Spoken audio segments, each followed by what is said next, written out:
बिहार जहां हर तीसरा आदमी नेता और हर चौथा आदमी सरकारी कर्मचारी है। बिहार एकमात्र एक ऐसा राज्य है जहां के लोग जिसको चाह दे उसकी केंद्र में सरकार बन जाती है। कई महान पॉलिटिशियन जैसे राजेंद्र प्रसाद, जगजीवन राम, अनुग्रह नारायण सिंह बिहार की ही मिट्टी से निकले हैं। बिहार के गली गली में आपको युवा नेता अलग अलग पार्टियों के झंडे लहराते मिलते हैं। बिहार वो राज्य है जहां सम्राट अशोक ने जन्म लिया। ये वो राज्य है जहाँ के आर्यभट्टा ने पूरी दुनिया को जीरो का मतलब समझा। पर आज के समय बिहार की इज्जत ऐसी गिर गई है कि बिहार शब्द से ही लोग नफरत करने लगे। बिहार के लोग दिल्ली मुंबई में बिहारी बोलने से खुद को शर्माते हैं। वो इसलिए क्योंकि कोई उनका बिहारी होने पर मजाक न उड़ा। महाराष्ट्र के लोग खुद को गर्व से मराठी कहते हैं, हरियाणा के लोग खुद को गर्व से हरियाणवी कहते हैं। पर आज के समय बिहार के लोग खुद को बिहारी कहने से भी डरते हैं। आखिर बिहार के लोगों को बिहार के बाहर क्यों मजदूर की नजरों से देखा जाए? बिहारी है इसलिए वो गरीबी होगा, बिहारी है इसलिए उसको ड्रेसिंग सेंस का कुछ नॉलेज ही नहीं होगा। आखिर ऐसा मिसकंसेप्शन बिहारियों के प्रति क्यों बना हुआ है? आइए समझते हैं इस वीडियो में। बिहारियों के औकात एक कुत्ते से भी नीचे है। दिल्ली में जाइए बिहारी को गाली देते हैं।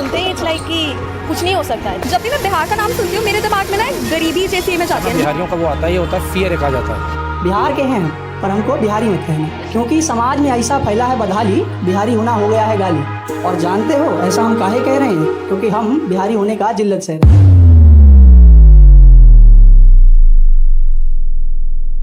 बिहार का डेवलपमेंट आज के समय नाम मात्रा में ही हो रहा है। बिहार में गुंडा राज, कास्टिज्म, तो नया पुल का टूट जाना, तो कभी रोड का ही चोरी हो जाना, ऐसी चीजें आपको न्यूज में सुनने को जरूर मिलती है। पर क्या आपको पता है बिहार शुरू से ऐसा नहीं था? चिरान जो एक आर्कियोलॉजिकल साइट है बिहार के सारण डिस्ट्रिक्ट में, वो बिहार के न्यूलिथिक एरा के बारे में बताता है, जो करीब 2500 से 1345 बीसी के आसपास था। वो ये बताता है कि बिहार कोई नया नहीं है, बिहार का इतिहास काफी पुराना है। बिहार मेनली 3 हिस्सों से मिलकर बना है, भोजपुर, मैथिला और अवध रीजन। अवध और मैथिला का जिक्र तो हमारे हिंदू स्क्रिप्चर्स में भी किया गया है। बिहार आज के समय ऐसा है, पर ऐसा माना जाता है कि वैदिक पीरियड में मैथिला रीजन को पूरे इंडिया का सबसे पावरफुल रीजन माना जाता है। मैथिला रीजन की ताकतवर होने की शुरुआत 1100 से 500 बीसी के अंदर ही हो गई। मैथिला रीजन का पावरफुल होने का कारण था विदेहा किंगडम, जिसके राजा जनक जी जो कि माता सीता के पिता थे। फिर बिहार यही नहीं रुका, कई दिग्गज राजाओं ने बिहार के धरती पर जन्म लिया, जैसे चक्रवर्ती सम्राट अशोक जो कि मौर्य एम्पायर के राजा थे। उस वक्त मगध को सेंटर ऑफ इंडियन पावर भी कहा जाता था।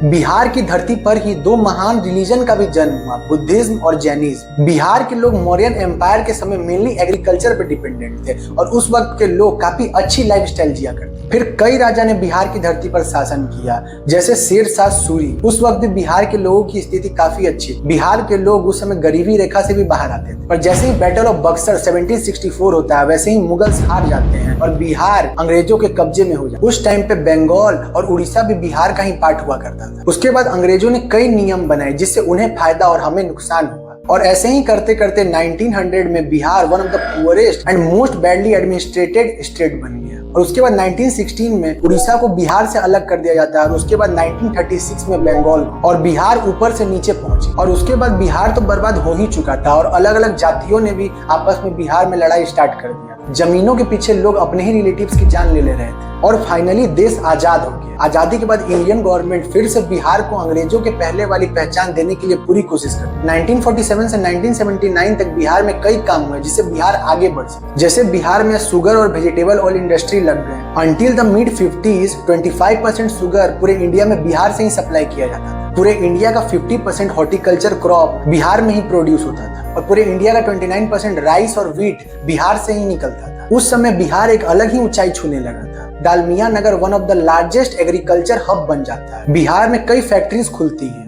जिससे बिहार आगे बढ़ सके, जैसे oil refinery in Barauni, fertiliser plant, thermal plant, motor scooter plant. और यही नहीं, बिहार में कई चीजें खुलती है जिससे बिहार का डेवलपमेंट हो सके। पर बिहार सब में आगे रह गया, बट एक चीज में पीछे रह गया, वो था एजुकेशन, जिसमें वहां के गवर्नमेंट ने इन्वेस्ट ही नहीं किया। नालंदा विश्वविद्यालय जो पूरे दुनिया की सबसे पुरानी यूनिवर्सिटी में आती है, वो आज के समय लगभग खत्म हो चुकी है और बिहार इंफ्रास्ट्रक्चर डेवलपमेंट में भी काफी पीछे रह गई। उस समय बिहार की जमीन उपजाऊ तो बहुत थी, पर उपजाने वालों की हालत काफी खराब। वहाँ की सरकार ने वैसी चीज में इन्वेस्ट ही नहीं किया जिससे बिहार काफी आगे अभी तक बढ़ सकता था। और ऐसे बिहार 1970 तक बर्बाद होने ही लगा था। और इस राज्य को और भी बर्बादी के राह पर ले जाने के लिए आते हैं आरजेडी लीडर लालू यादव। कहा जाता है ना कि लोगों को आखिर रास कैसे आएगी इतनी डेवलपमेंट। ऐसा कहा जाता है कि आरजेडी लीडर लालू यादव ने जानबूझकर सरकारी भर्तियों और सरकारी काम जिसमें सरकार के पैसे लगते हैं उस काम में कटौती कर ली ताकि अपर कास्ट हिंदू सरकारी सुविधाओं का लाभ न उठा सके। उनके आज के भी मैनिफेस्टो में 90% रिजर्वेशन की बात होती है। वो 90% रिजर्वेशन लाने की बात इसलिए नहीं करते ताकि बिहार का विकास हो, वो ऐसी बातें इसलिए करते हैं ताकि ST/SC और OBC का वोट बैंक उन पे बना रहे, क्योंकि वो जानते हैं कि अपर कास्ट हिंदू की जनसंख्या वैसे भी बिहार में काफी कम है और उनके यही सब भेदभाव और डर्टी पॉलिटिक्स ने आज के समय बिहार को अपने घुटने पर लाकर रख दिया। विकिपीडिया के डेटा के अनुसार देखें तो बिहार की ग्रोथ रेट ऑफ फैक्ट्रीज 1991 से 1998 तक 3.26% से 2.43% तक गिर चुकी है। 1990 से 2005 तक जब से आरजेडी की सरकार थी तब से कास्टिज्म और क्राइम बिहार में पीक पे था। इस समय डेवलपमेंट की राजनीति से ज्यादा जात पात की राजनीति बढ़ रही है। इस समय सबसे ज्यादा खतरे में बिहार के बिजनेसमैन थे। उन्हें फिरौती के लिए किडनैप तक कर लिया जाता था। फिरौती जात पात इतना बढ़ चुका था कि बिहार में उसकी कोई सीमा नहीं थी। ये सब के कारण नए नए बिजनेसेस बिहार में आने ही बंद हो गए और बिहार अनएम्प्लॉयमेंट की तरफ बढ़ते चले गए। इस समय बिहार में मास माइग्रेशन भी देखा गया due to lack of opportunity and unemployment. इस समय बिहार की हालत इतनी खराब थी कि बिहार का ग्रोथ रेट 2.45% से गिर चुका था। वहीं इंडिया की ग्रोथ रेट करीब 7.25% थी। वहीं पर कैपिटा इनकम की बात करें तो बिहार की 2.45% थी और वहीं पूरे इंडिया की एवरेज 3.2। 1990s में पूरे इंडिया की per capita income growth rate 4.08% थी, वहीं बिहार की 0.12%। यही सब रीजन के कारण बिहार में अनएम्प्लॉयमेंट और इलिटरेसी काफी बढ़ गई। आज के समय ज्यादातर बिहारी बिहार को छोड़कर अपने घरों को छोड़कर बाहर जाना चाहता है क्योंकि बिहार में रिसोर्स ही नहीं है जिससे वो अपना पेट पाल सके। बिहारी अपने घरों से बाहर कमाने जा रहा है पर वो ये नहीं कह रहा है कि वो बिहारी है। इसका कारण ये है कि बिहारी को एक साइन ऑफ डिसरिस्पेक्ट की तरह देखा जाता है। अगर तमिल, बंगाली, मराठी से पूछा जाए तो वो अपने कल्चर को गर्व से बताता है क्योंकि इन लोगों को सामने वाला आदमी काफी रिस्पेक्ट की नजरों से देखता है। तमिल्स को नर्ड माना जाता है, बंगालीज को इंटेलेक्चुअल और गुजरातीज को क्लेवर माइंडेड बिजनेसमैन माना। वहीं बिहारियों के लिए तो अलग ही स्टीरियोटाइप बना हुआ है कि हर बिहारी पान वाला, ऑटो वाला या फिर मजदूर। ऐसा स्टीरियोटाइप बनने में भी बिहार के लोग ही दोषी। जब पूरे इंडिया में मीडिया पीक पर था तब बिहार में पॉलिटिकल डिसबैलेंस चल। लालू यादव जो उस टाइम के बिहार के सीएम थे वो जानबूझकर ऐसी स्टेटमेंट देते थे कि लोग उन्हें फनी और इलॉजिकल समझे। वो खुद का ही मजाक उड़ाते थे और ऐसा शो करते थे कि वो काफी गरीब है। पर बाद में ही उन्होंने चारा घोटाला कर दिया जिसमें बिहार के लोगों की इमेज बाहर में खराब बनने लगी। क्राइम, रॉबिंग बहुत कॉमन था लालू के एरा में। इस वजह से बिहार की इमेज धीरे धीरे और खराब होती है। एजुकेशन पे फोकस न होने के कारण बिहार में अनएम्प्लॉयमेंट और ज्यादा बढ़ गया। फैक्ट्रीज, बिजनेस कल्चर में आज भी बिहार काफी पीछे है। तभी आज भी बिहार के लोगों को नौकरी करने या फिर पढ़ने बिहार से बाहर जाना पड़ता है। बिहारीज को लोग short tempered, mentally disbalanced, less responsible समझते हैं। बिहारियों को लेकर ऐसा भी स्टीरियोटाइप है कि बिहारीज सोसाइटी के लिए ठीक नहीं। बिहारी अगर कोई काम भी करने बाहर जाता है तो उसे बाहर रूम नहीं दिया जाता, वो भी सिर्फ बिहारी हो। अब के लोग भी बिहारियों के बारे में ऐसा इसलिए सोच रहे हैं क्योंकि जनरेशन टू जनरेशन बिहारियों के बारे में ऐसी बात उनके मनों में पेनिट्रेट कर दी। जैसे ये कहना सरासर गलत है कि हर साउथ इंडियन रेसिस्ट है, हर कश्मीरी पत्थरबाज है और हर बिहारी यूजलेस। बिहारियों की गलत इमेज पोर्ट्रे होने का कारण हम बॉलीवुड को भी मान सकते हैं जिसमें बिहारियों को शुरू से ही एक गलत वे में शो किया गया। बिहारी एज अ पान वाला, बिहारी एज अ ठेला वाला। और बिहारी की बात करें तो जाहिर सी बात है उसको इंग्लिश नहीं आती हो, एक बेकार सा ड्रेसिंग सेंस, हर वक्त मुंह में गुटखा। इससे भी बिहारियों की इमेज काफी खराब हुई। और ये सब तो हो ही रहा है और इसमें भी चार चांद लगा देते हैं भोजपुरी के वल्गर गाने जो कि आज के समय एक वायरस की तरह है जो कि सिर्फ और सिर्फ बिहार की छवि खराब कर रहे हैं। पर भोजपुरी शुरू से ऐसा नहीं था। भोजपुरी की ऐसी हालत आज के समय हो गई है। एक समय था जब अमिताभ बच्चन, हेमा मालिनी जैसे दिग्गज एक्टर्स भोजपुरी में काम किया करते थे। 2006 की आई गंगा मूवी में अमिताभ बच्चन, हेमा मालिनी और साथ ही साथ मनोज तिवारी और रवि किशन ने भी काम किया। और यहाँ तक ही नहीं, अजय देवगन, धर्मेंद्र, जैकी श्रॉफ, मिथुन चक्रवर्ती तक भी भोजपुरी फिल्म में काम कर चुके हैं। वो कहा जाता है ना कि कोई कम्युनिटी खराब नहीं होती, बस कुछ मछलियां पूरे तालाब को गंदा कर देती। और वही आज भोजपुरी इंडस्ट्री में हो रहा है। अगर भोजपुरी ही खराब होती तो जाहिर सी बात है ये एक्टर्स कभी भोजपुरी मूवीज में काम ही नहीं करते। उस समय भोजपुरी मूवीज में काफी अच्छा काम हुआ करता था पर आज के समय कुछ लोकल सिंगर्स ने ही अपने बिहार की इमेज गिरा रखी। ये सब तो हो ही रहा था पर इसमें एक पॉलिटिकल एंगल भी है। एक टाइम्स ऑफ इंडिया के इंटरव्यू में महाराष्ट्र के राज ठाकरे, जो कि महाराष्ट्र नवनिर्माण सेना के लीडर हैं, मुंबई सिटी और माइग्रेंट्स का भार नहीं उठा पाएगा, पूरे माइग्रेंट्स से पूरी मुंबई सिटी भर चुकी है। और ये मैसेज बस सीधे सीधे तौर पर बिहारियों के लिए ही था। शीला दीक्षित जो कि एक समय दिल्ली की सीएम थी, उन्होंने बिहारियों के खिलाफ ये स्टेटमेंट दिया कि बिहारियों के चलते दिल्ली के इंफ्रास्ट्रक्चर खराब हो रहे हैं। पर लगता है वो ये भूल गई है कि मुखर्जी नगर में पढ़ने वाले ज्यादातर बच्चे बिहार और यूपी से ही।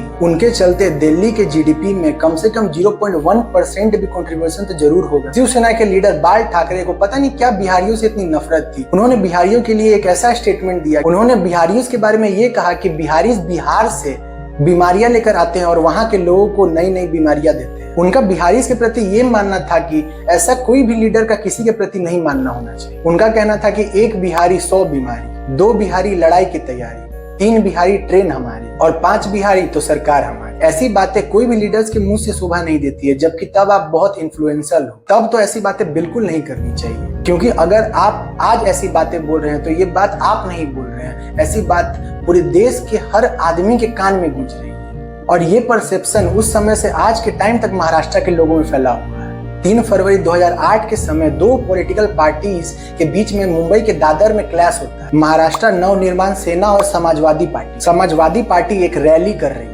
यूनाइटेड नेशन प्रोग्रेसिव अलायंस के साथ मिलकर। तभी शिवसेना और एमएनएस मिलकर समाजवादी पार्टी के कार्यकर्ता और लोगों पर हमला कर देती है। और इस बारे में जब राज ठाकरे से सवाल पूछा जाता है कि आपने ऐसा क्यों किया, तो वो अपने पार्टी को डिफेंड करते हुए ये कहते हैं कि जो उन्होंने अटैक किया है वो एक जवाब provocative and unnecessary show off strength and uncontrolled political and culture. ये एक दादागिरी है यूपी और बिहार के लीडर्स की, जो वो माइग्रेंट्स के साथ मिलकर कर रहे हैं।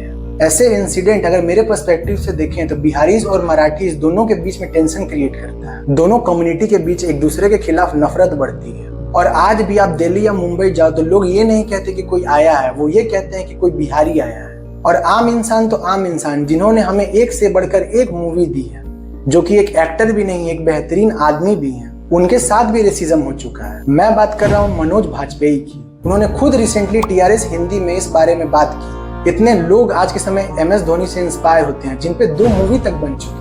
उनकी लोग आज इतनी इज्जत करते हैं। क्या उन्हें ये नहीं पता कि उनका जन्म भी बिहार में ही हुआ? और वो ही नहीं, पंकज त्रिपाठी, शत्रुघ्न सिन्हा, संजय मिश्रा और सुशांत सिंह राजपूत का भी जन्म बिहार में ही। ये तो एक्टर्स की बात है, पर अगर बात करें तो एक महान पर्सनैलिटी गुरु गोविंद सिंह जी, जो कि सिखों के 10th गुरु थे, उनका भी जन्म बिहार में ही। लोगों को ये समझना चाहिए कि जिस स्टेट में इतनी गरीबी है, जिस स्टेट में एक्टिंग एज अ करियर माना भी नहीं जाता है, उस स्टेट से आज के समय इतने बेहतरीन एक्टर्स निकले हैं।